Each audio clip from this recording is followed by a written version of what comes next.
Assalamu alaikum and welcome back to another episode of the Khadija Way. My name is Rahma Hersi and I am excited that we get to continue our conversation on SDG number 11, building sustainable cities and communities.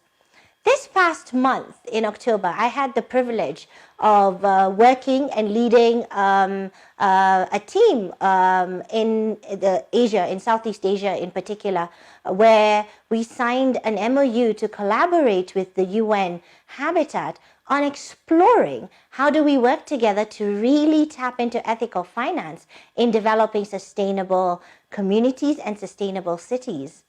Now, this for me was an incredible initiative, not just because I get to work on this, but particularly because it showed me once again that without collaboration, without engagement, how will we make a true difference in our communities? For us to have real sustainable communities and and cities, we need everybody's voice included. More so women, because we need to have an environment that caters to us, caters to our special needs, caters to the comfort of our families, builds stronger, safer spaces for us as women, and to be able to engage and really be a part of this conversation was a true blessing and honor. Now, how will that look like? Well, just tapping into Islamic history, for example, the idea that we needed to have community spaces for knowledge, for addressing community issues, shows that historically this idea of sustainability existed. Beautifying these environments and creating spaces that are comfortable were already a part of the tradition. Somewhere along the way, we lost that.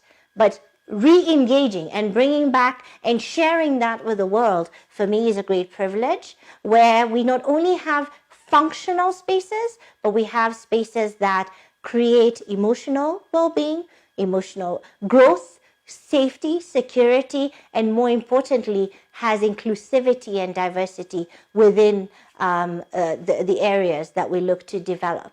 And Islamic finance or ethical finance, both from a historical perspective, but really also from the diversity that it brings to the table, can really add value to this conversation. And so, please, let's continue to engage and see how can the SDGs really work for us as women. How can we be at the forefront of these conversations? And more importantly, how can we have a real impact and voice our opinions in the spaces that are being created for us and for future generations?